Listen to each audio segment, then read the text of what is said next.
Hello दोस्तों, नमस्कार। तो चलिए आज पुनः हम आपका बीएसपी जीके जीएस में हार्दिक अभिनंदन करते हैं। और आज पुनः हम आपको लेकर के आए हैं गांधी युग, जो हम कल वन लाइनर क्वेश्चन को लगभग डिटेल करके बताए थे। आज पुनः हम उसी पे चर्चा करने के लिए आए हैं। तो मैं आपको एक बात बता दूं कि ये जितना क्वेश्चन हम बता रहे हैं ये लगभग हम गांधी युग का डिटेल कर रहे हैं। आधुनिक भारत में आता है ये क्वेश्चन, ये पूरा गांधी युग। बीपीएससी TR4 जो होने वाला है 9, 10th भी, 11th, 12th भी और 1 to 5 में भी, खास करके जिसको 40 मार्क का जीके जीएस है, जीके है मतलब ये जीएस है, उसमें तो गांधी युग से निश्चित रूप से क्वेश्चन रहेगा ही। ऐसे छात्र को बहुत ज्यादा फायदा करेगा। और खास करके जो बीपीएससी प्रीलिम्स का तैयारी कर रहे हैं और उसके अलावा बिहार एसएससी, बिहार दरोगा, बिहार पुलिस, इसमें से आए दिन आपको निश्चित रूप से क्वेश्चन मिलेगा। आप केवल इसको पूरा लाइन बाय लाइन पढ़ लीजिएगा तो मेरे ख्याल से ज्यादा फायदा होगा। और ज्यादा ना कुछ कहते हुए आइए हम तो आज पुनः गांधी युग का क्वेश्चन नंबर 18-19 के बाद का लगभग 18-19 क्वेश्चन तक बताए थे। आज उससे आगे चलते हैं। ज्यादा ना कुछ कहते हुए हम यही कहेंगे, केवल बोले थे कि लहरों से डरकर नौका पार नहीं होती, कोशिश करने वालों की कभी हार नहीं होती। आज हम आपको पुनः कहेंगे कि कुछ लोग के पास जब समस्या आती है तो समस्या को देख करके लोग भागता है, समस्या को देख करके लोग अपने रास्ते बदल लेते हैं। लेकिन मैं कहूंगा समस्या को देख करके भागिए नहीं, समस्या का डटकर सामना करिए। और जो समस्या का सामना करता है वही व्यक्ति बेहतर और सबल इंसान होता है। इसीलिए हम कहेंगे कि मुश्किलों से भाग जाना आसान होता है, मुश्किलों से भाग जाना आसान होता है। जिंदगी का हर पल इम्तिहान होता है। याद रखना मेरे नौजवान, भागने वाले को मिलता नहीं, लड़ने वालों के कदमों में सारा जहान होता है, लड़ने वालों के कदमों में सारा जहान होता है। तो चलिए आते हैं आज हम पुनः सिलेबस पर। हम कल बताए थे गांधी जी टॉल्स्टॉय फर्म की स्थापना किए थे, तो कब? तो 1910 में कालेनबाग की मदद से। गांधी जी टॉल्स्टॉय फर्म की स्थापना 1910 में कालेनबाग की मदद से किए थे। और गांधी जी का तमाम मांग को जब अंग्रेजों ने मान लिया तो अंततः गांधी जी 9 जनवरी 1915 को दक्षिण अफ्रीका से 21-22 वर्षों के बाद लौट करके कहां चले आए? भारत चले आए। जब 21-22 वर्षों के बाद लौट करके वो भारत चले आए तो वह अपने राजनीतिक गुरु गोपाल कृष्ण गोखले से मिलते हैं। और जब राजनीतिक गुरु गोपाल कृष्ण गोखले से मिलते हैं तो उनसे कहते हैं कि हम राजनीतिक में भाग लेना चाहते हैं। तो उन्होंने कहा कि आप पूरे देश का भ्रमण कीजिए। इसी दरमियान गांधी जी भ्रमण करने से पहले 1915 में साबरमती आश्रम का वो स्थापना करते हैं। पहले वो अहमदाबाद शहर में करते हैं, फिर बाद में उनको बताए थे आपको 1917 में साबरमती आश्रम का स्थापना वो नदी के किनारे किए थे, जगह कम पड़ गया था इसीलिए। तो इसके बाद गांधी जी साबरमती आश्रम का स्थापना करते हैं और फिर जब भारत के भ्रमण पर निकलते हैं तो इसी दरमियान 1916 के लखनऊ अधिवेशन में गांधी जी दूसरा बार कांग्रेस के अधिवेशन में भाग लेते हैं। हम बताए थे पहला बार अधिवेशन 1901 में कलकत्ता में हुआ था, दिनसा वाचा अध्यक्षता किए थे। और इसी अधिवेशन में जब दक्षिण अफ्रीका से गांधी जी भारत आए थे तो पहली बार 1901 के अधिवेशन में भाग लिए थे, कलकत्ता अधिवेशन में।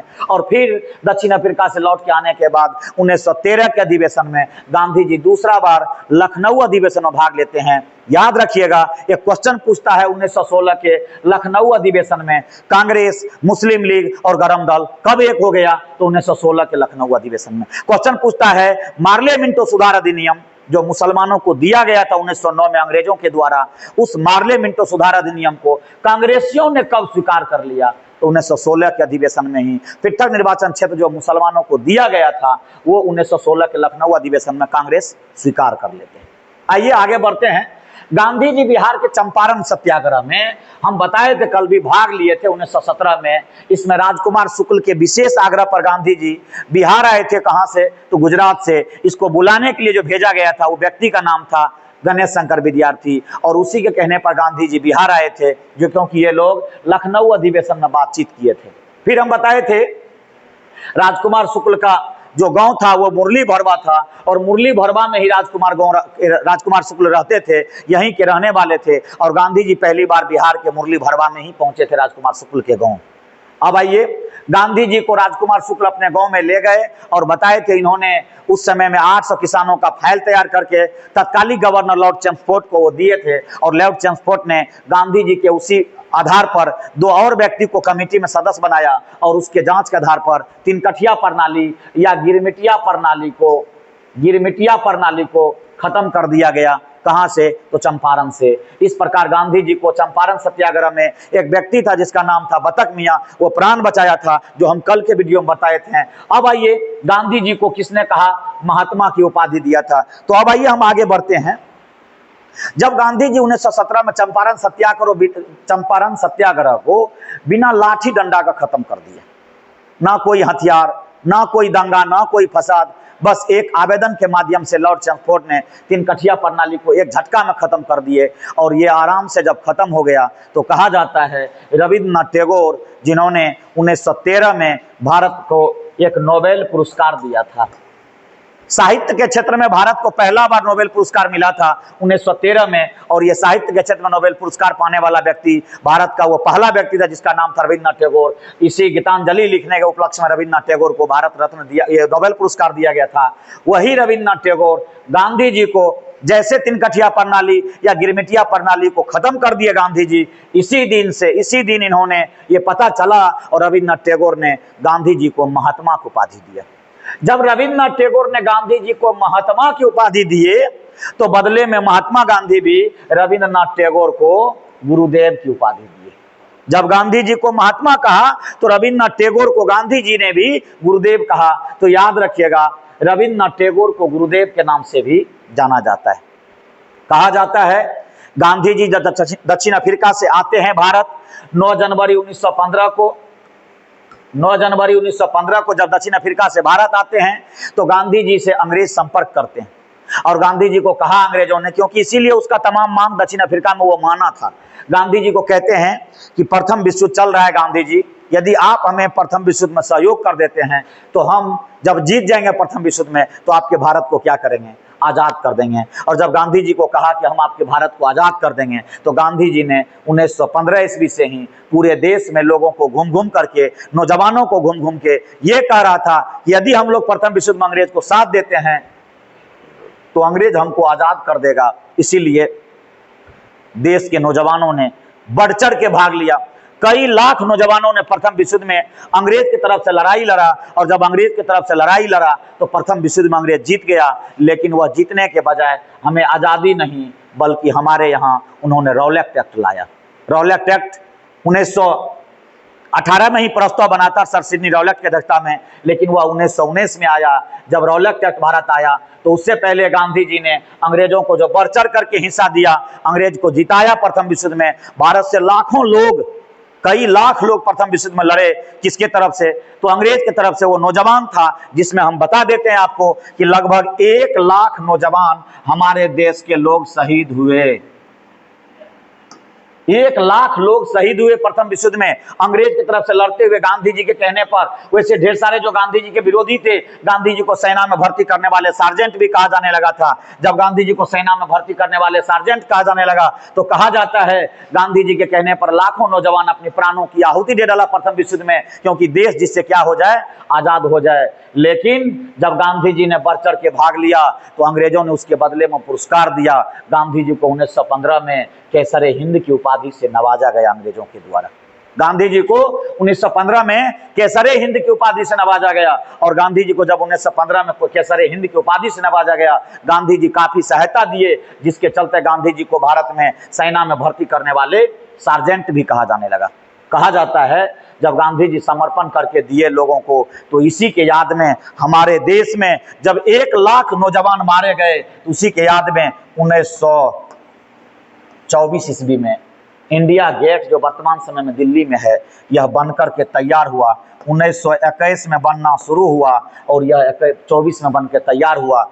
ये इंडिया गेट 1924 में जब बना तो कहा जाता है ये अंग्रेज ने ही बनवाया था। यह हमारे देश के जो नौजवान शहीद हुए थे ये प्रथम विश्व युद्ध में, उसी के याद में बनवाया गया। इसको अज्ञात सैनिक का मकबरा कहा जाता है। जो इंडिया गेट दिल्ली में है, वहाँ जो ये स्थित है, इसको अज्ञात सैनिक का मकबरा कहा जाता है। अब बगल में शहीद पार्क बना है, जो आज़ादी से लेकर के हमारे देश के नौजवान अभी तक शहीद हुए हैं, उसके लिए बगल में शहीद स्मारक बना है, शहीद पार्क बना है। और अब वहाँ से जो 24 घंटा में 24 घंटा वहाँ अलाव जलते रहता था, अब वहाँ से उठा करके शहीद पार्क में लगाया गया है। पहले यहाँ पर 24 घंटा में 24 घंटा अलाव जलता था, जिसको अब यहाँ से हटा करके शहीद पार्क में लगा दिया गया है। इस प्रकार 1924 में इंडिया गेट बन के तैयार हुआ। इंडिया गेट दिल्ली में है, जबकि आप एक गेटवे ऑफ इंडिया सुने होंगे, ये 1911 में बनकर तैयार हुआ था। और 1911 में जब जॉर्ज पंचम भारत आया था दिल्ली दरबार में, जो तीसरा दिल्ली दरबार लगा था, इसी दिल्ली दरबार में जॉर्ज पंचम के स्वागत के लिए और इंडिया गेट को गेटवे ऑफ इंडिया का जॉर्ज पंचम ने ही फीता काट कर उद्घाटन किया था 1911 ईस्वी में। जबकि गेटवे ऑफ इंडिया मुंबई में, इंडिया गेट दिल्ली में, ये 1924 में बन के तैयार हुआ था। इस प्रकार इंडिया गेट अज्ञात सैनिक का मकबरा है। तो कहता है गांधी जी को केसरे हिंद की उपाधि से कब सम्मानित किया गया? 1915 में अंग्रेज ने केसरे हिंद की उपाधि से सम्मानित किया। अब आइए, कहता है प्रथम विश्व युद्ध कब हुआ था? तो प्रथम विश्व युद्ध 28 जुलाई 1914 से 11 नवंबर 1928 के बीच 18 के बीच में हुआ था। ये लगभग 14 से 18 के बीच में, लगभग यानी कह सकते हैं 4 साल तक ये प्रथम विश्व युद्ध चला था।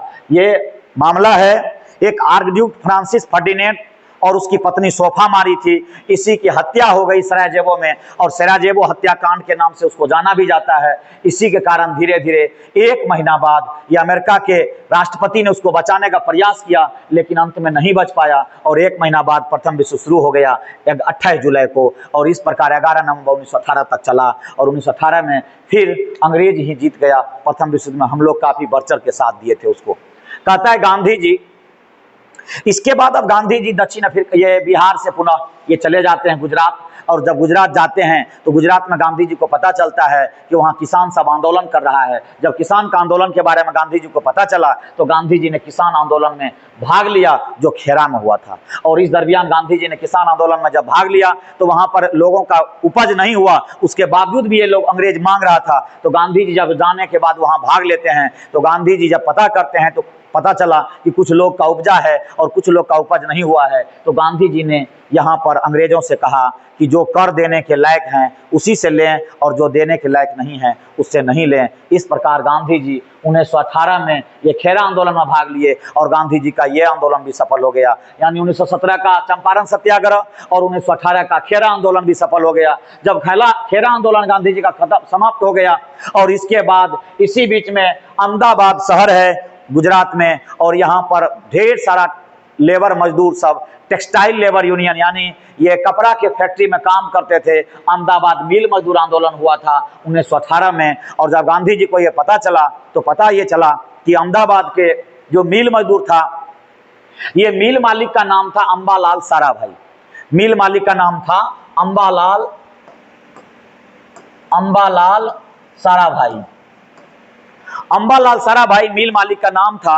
और यही मिल मालिक से जब प्रथम विश्व युद्ध हुआ तो सामान का दाम यानी वस्तु का दाम बढ़ गया और ये मिल मालिक से कह रहा था कि हमें 35% की बोनस दिया जाए।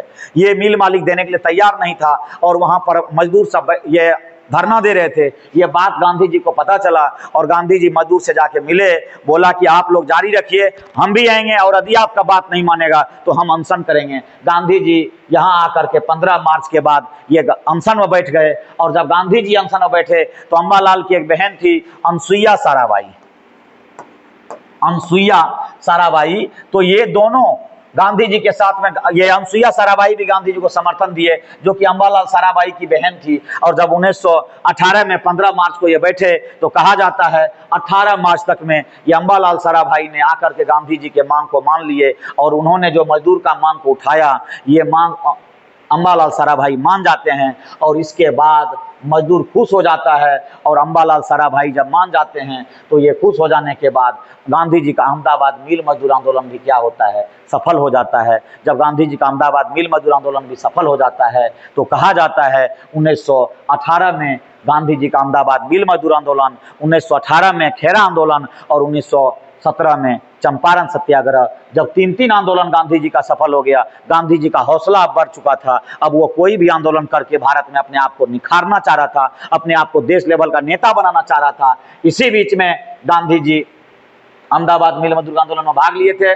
और कहा जाता है, क्वेश्चन पूछता है, गांधी जी अपने जीवन में पहली बार भूख हड़ताल का प्रयोग कब किए, यानी अनशन का प्रयोग कब किए, तो यही अहमदाबाद मिल मजदूर आंदोलन 1918 में इन्होंने अनशन का प्रयोग किए थे। कहता है यहाँ पर देखिए क्वेश्चन है, मिल मालिक का क्या नाम था, अंबालाल साराभाई। अब इसके बाद है अहमदाबाद मिल मजदूर आंदोलन हुआ था, इसके बाद अब क्या होता है, इसी बीच में जो अंग्रेज ने कहा था कि हम जब जीत जाएंगे तो हम आपको आजाद कर देंगे, लेकिन अंग्रेजों ने आजाद करने के बजाय उन्होंने क्या लाया, तो रौलट एक्ट लाया। 1919 में भारत में रौलट एक्ट लाता है, और जब रौलट एक्ट लाता है तो रौलट एक्ट था ना अपील, ना दलील, ना वकील के प्रावधानों से युक्त या काला कानून। 1919 में जब अंग्रेज ने भारत लाया तो गांधी जी को बड़ा दुख हुआ, और गांधी जी इसके खिलाफ में पूरे देश में आह्वान किया कि राष्ट्रव्यापी अपमान दिवस मनाया जाए। अंग्रेजों ने हमारा अपमान किया है, उन्होंने हमें आजादी देने के बजाय रौलट एक्ट लाया।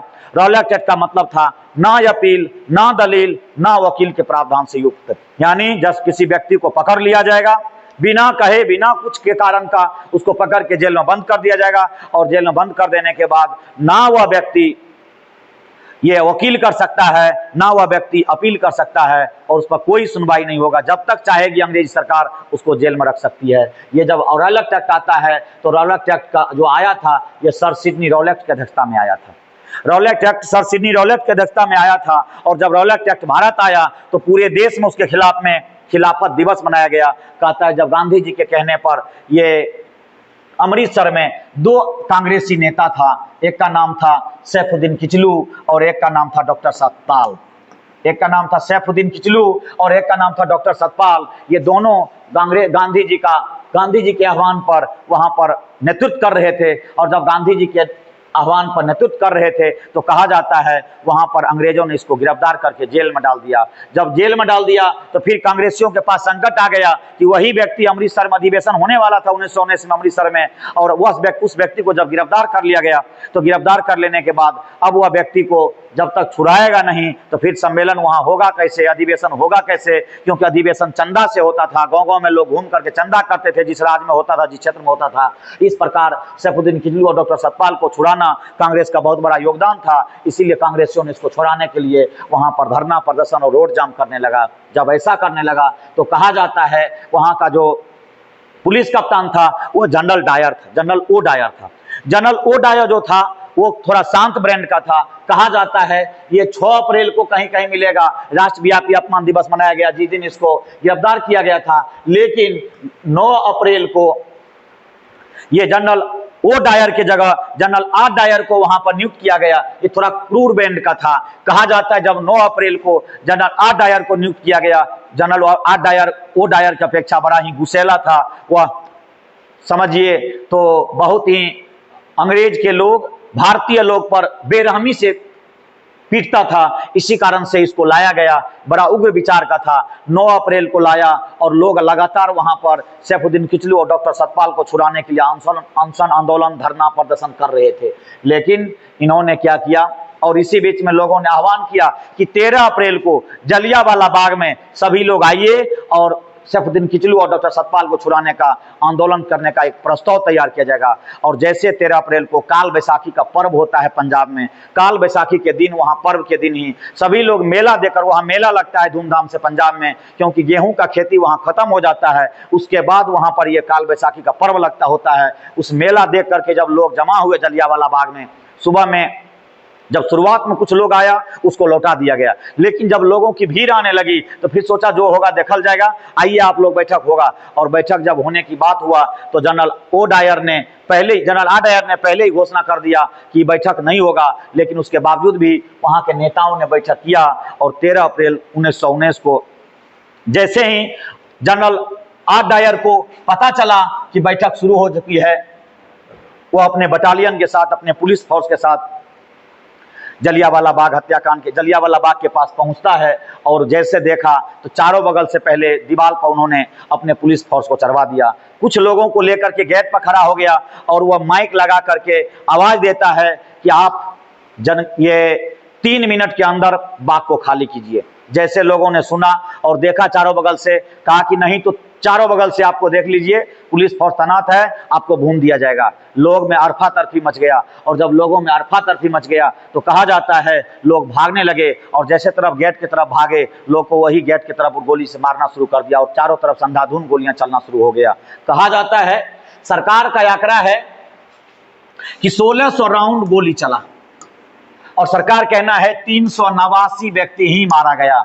लेकिन मैं बता दूं कि गोली में जितना मारा गया, अरफा तरफी में कई हजार, कहा जाता है 30-40 हजार लोग थे, अरफा तरफी में सबसे ज्यादा लोग मारे गए, एक दूसरे को कुचल के मार दिया गया। और जो हुआ सो हुआ।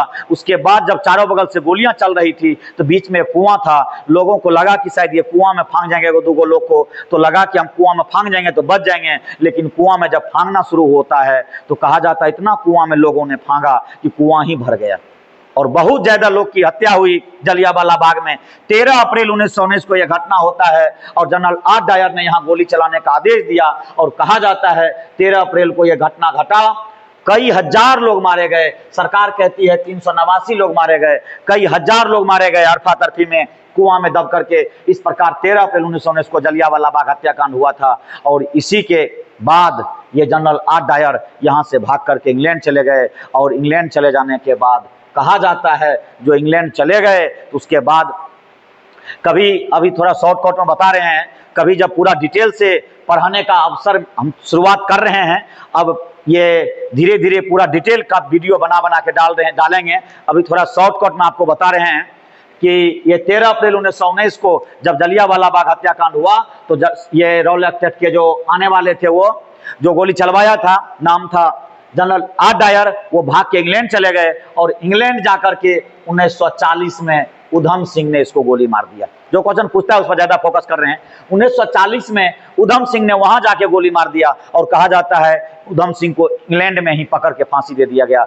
ऐसा क्रांतिकारी था, ऐसा नौजवान था जो अपना देश में नहीं उसके घर में जाकर के गोली मार दिया, और वो जनरल डायर जब यहां से भाग गया तो उसके घर में खोज करके उसको गोली मार दिया। कहा जाता है वहां पढ़ने के दरमियान इन्होंने खोजता रहा, और 1940 में मिला, वहीं उसको गोली मार दिया। 13 अप्रैल 1919 को जलियांवाला बाग हत्याकांड हुआ था। बराबर आए दिन ये क्वेश्चन पूछते रहता है। चलिए अब आगे बढ़ते हैं। जनरल डायर गोली चलाने का आदेश दिया था जलियांवाला बाग में। जनरल डायर को गोली किसने मारा था? उधम सिंह। 13 मार्च 1940 को उधम सिंह ने गोली मारा था जनरल डायर को। ये उधम सिंह पंजाब के रहने वाले थे। अब आइए खिलाफत आंदोलन। अब इसी बीच में जलियांवाला बाग हत्याकांड होता है, इसी बीच में खिलाफत आंदोलन शुरू हो जाती है। ये खिलाफत आंदोलन क्या था, आइए इसको जानते हैं। है तो बहुत डिटेल में, लेकिन फिर भी थोड़ा थोड़ा हम शॉर्ट में निकालते जा रहे हैं। जब कभी होगा तो हम पूरा डिटेल में भी इसका वीडियो बना करके डालेंगे। खिलाफत आंदोलन क्या होता है? 1919 से 1920 में चलता है ये खिलाफत आंदोलन। कहता है कि खिलाफत आंदोलन ये भारत में शुरुआत नहीं हुआ था, बल्कि पहले ये तुर्की में शुरुआत हुआ था। 1918 में जब प्रथम विश्व युद्ध में अंग्रेज जीत जाता है, तो जीत जाने के बाद तुर्की में उस समय में मुसलमानों का धर्मगुरु रहता था। तुर्की में उस समय में मुसलमानों का धर्मगुरु रहता था, जिसे खलीफा कहा जाता था, जिसे खलीफा कहा जाता था। ये जो खलीफा कहलाता था, ये मुसलमानों के धर्मगुरु होते थे, और ये खलीफा कहलाता था। जब ये खलीफा कहलाता था तो कहा जाता है प्रथम विश्व युद्ध में अंग्रेज जीतने के बाद, प्रथम विश्व युद्ध में जीतने के बाद, थोड़ा सा खलीफा का इतिहास सुन लीजिए। मोहम्मद साहब जब 570 में मोहम्मद साहब का जन्म हुआ, और 632 में जब मोहम्मद साहब मर गए, तो उन्होंने ही इस्लाम धर्म का स्थापना किए थे। उसके मरने के बाद उसका दामाद उसका उत्तराधिकारी बना, और उत्तराधिकारी बनने के बाद उसका दामाद को कुछ लोग ने मानने लगा, और वहां पर मुस्लिम समाज के लोग दो भाग में बट गए। एक भाग हो गया शिया और एक हो गया सुन्नी। दो भाग में बट गया, एक शिया और एक सुन्नी।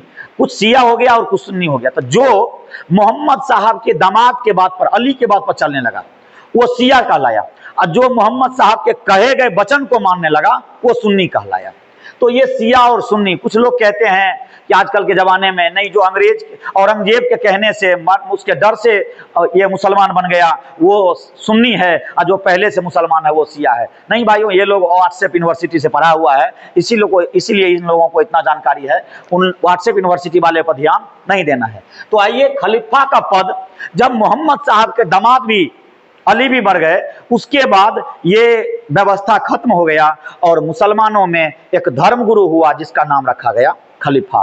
और तब से लेकर के, यानी ये 632 के बाद से, कुछ ईस्वी के बाद से लेकर के ये मुसलमानों का जो धर्म गुरु हुआ करते थे उसको खलीफा ही कहा जाता था। तो जब प्रथम विश्व युद्ध में अंग्रेज जीत गया तो उसके बाद तुर्की से खलीफा के पद को क्या करना चाहता था, ये खत्म करना चाहता था। तो तुर्की के मुसलमानों ने वहां पर क्या कर दिया, विद्रोह कर दिया। तो विद्रोह कर दिया तो उन्होंने एक खलीफा के पद को खत्म करने से जो आंदोलन निकाला, इसीलिए उन्होंने खिलाफत आंदोलन नाम दिया। और ये आंदोलन चला था कहां, तो तुर्की में। और तुर्की में जब चला तो ये भारत के मुस्लिम को भी पता चला गया कि खलीफा के पद को अंग्रेज खत्म कर रहा है। तो भारत में दो भाई था, नाम था अली बंधु, शौकत अली और मोहम्मद अली नाम का दो भाई था। ये दोनों भाई ने मिलकर के इस आंदोलन को भारत में शुरुआत करते हैं।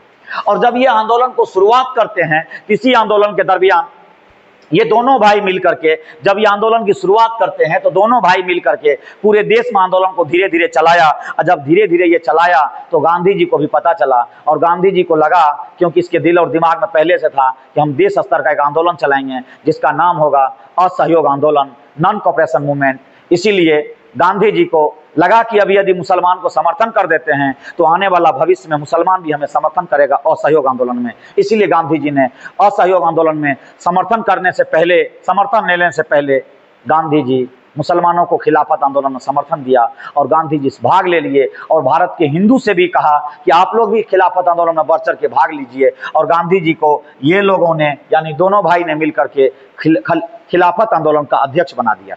जब खिलाफत आंदोलन का अध्यक्ष बना दिया तो खिलाफत आंदोलन का अध्यक्ष बना देने के बाद दोनों भाई क्या करते हैं, पूरे देश में आंदोलन चलाया।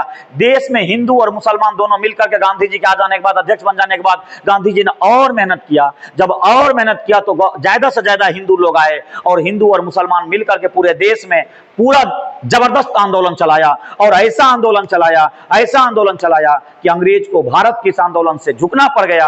और 1918-19 में जो वह खलीफा के पद को खत्म कर रहा था उसको बंद कर दिया, जिसको बाद में वो तो रोक गया अंग्रेज ने, लेकिन बाद में 1924 में जब मुसलमानों का यहाँ पर राज को खत्म करके मुस्तफा कमाल पाशा का शासन आया तो मुस्तफा कमाल पाशा ने 1924 में खलीफा के पद को समाप्त कर दिया।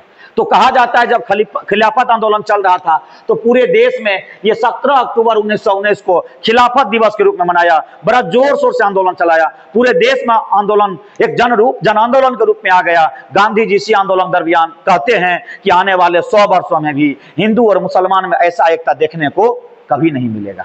उन्होंने कहा कि आने वाले 100 वर्षों में हिंदू और मुसलमान में ऐसा एकता देखने को कभी नहीं मिलेगा। जो गांधी जी ने कहा था वो बात गांधी जी का लग गया और 2019 तक, सही में 2019 तक ऐसा एकता हिंदू और मुसलमानों में देखने को नहीं मिला। लेकिन मैं कहता हूं कि भारत के हिंदू और मुसलमान आपस में मिलकर के ये आजादी की लड़ाई तो लड़ा, लेकिन कुछ ऐसे मुसलमान था जो जिन्होंने आजादी में साथ नहीं दिया, लेकिन अधिकांश मुसलमान भी साथ दिए हैं और देश की आजादी में उसका भी लहू बहा है। लेकिन कुछ कट्टरपंथी मुसलमान जो था, जो पाकिस्तान को समर्थन कर रहा था, बाद में मोहम्मद अली जिन्ना के साथ था या मुस्लिम लीग के सदस्य था, उन लोगों ने समर्थन नहीं दिया। नहीं तो अधिकांश मुसलमानों ने इस देश के लिए अपनी लहू को बहाया है। इसीलिए हम कहेंगे कि गांधी जी ने कहा था कि आने वाले 100 वर्षों में ये हिंदू और मुसलमान में ऐसा एकता देखने को नहीं मिलेगा।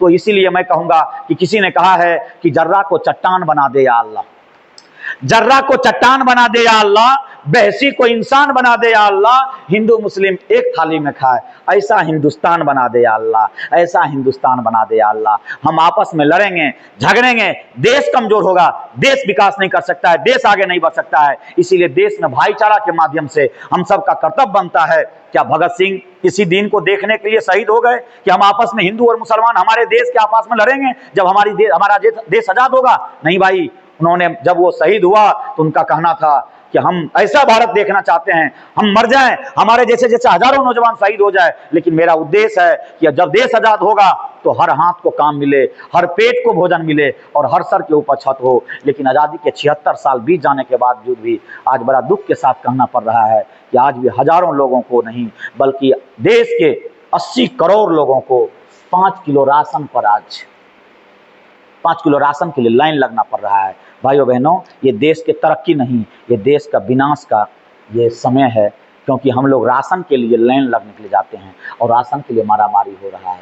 इसलिए हम सबका ये मकसद होना चाहिए, देश का विकास हो, देश में बेहतर सरकार बनी और देश के शिक्षा व्यवस्था को मजबूत करे, अर्थव्यवस्था मजबूत हो, रोजगार मिले युवाओं को। और इससे ज्यादा बात ना बोलते हुए हम बताएंगे कि 17 अक्टूबर 1919 को खिलाफत दिवस मनाया गया। खिलाफत आंदोलन के अग्रणी नेता अली बंधु थे और इसके बाद गांधी जी ने एक आंदोलन चलाया जिसका नाम था असहयोग आंदोलन। जिसका नाम था, कितना देर हुआ सर, असहयोग आंदोलन। 1 अगस्त 1920 से पहले ही गांधी जी ने यह कांग्रेस के 1920 के विशेष अधिवेशन जो कलकत्ता में हुआ था, कांग्रेस के विशेष अधिवेशन 1920 का जो कलकत्ता में हुआ था, इस अधिवेशन में 1 अगस्त 1920 को शुरू करने से पहले इस अधिवेशन में, कांग्रेस के अधिवेशन में, विशेष अधिवेशन में यह प्रस्ताव लाया कि हम एक आंदोलन चलाना चाहते हैं पूरे देश में जिसका नाम होगा असहयोग आंदोलन, नॉन कोऑपरेशन मूवमेंट। और कांग्रेसियों ने इस प्रस्ताव को 1920 के अधिवेशन में स्वीकार कर लिया। जब 1920 के अधिवेशन में स्वीकार कर लिए तो इसके बाद पूरे देश में आंदोलन का रूपरेखा तैयार किया गया। पूरे देश में चंदा होने लगा, जगह जगह कांग्रेसियों ने मिलकर के चंदा करने लगा और चंदा करने लगा। इसी बीच में 1 अगस्त 1920 को बाल गंगाधर तिलक की मृत्यु हो जाती है। गांधी जी ने इसी के मृत्यु दिवस के अवसर पर असहयोग आंदोलन की शुरुआत कर दी है। लेकिन मैं बता दूं कि जब असहयोग आंदोलन का चंदा हो रहा था तो गांधी जी को एक व्यक्ति था जिसका नाम था जमनालाल बजाज। उन्होंने एक खाली चेक पर दस्तखत करके गांधी जी को दे दिए और बोला कि बापू जो मन होता है भर लीजिए। और इसीलिए गांधी जी का 5वां पुत्र कहा जाता है जमनालाल बजाज को। आपको कल के वीडियो में बताए थे 4 गो बेटा था उसको, हरिलाल, मनीलाल, रामदास और देवदास, और उसका 5वां पुत्र कहा जाता है। खाली चेक पर दस्तखत करके असहयोग आंदोलन में काफी मदद करने के कारण जमनालाल बजाज को, उद्योगपति था गुजरात का, जमनालाल बजाज को गांधी जी का 5वां पुत्र कहा जाता है।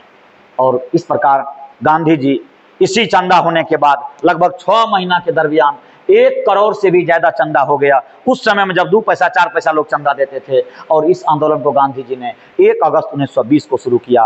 वीडियो थोड़ा लंबा हो जाएगा, इसीलिए आज यहीं खत्म करते हैं। फिर अगला एपिसोड लेकर के हम कल आएंगे।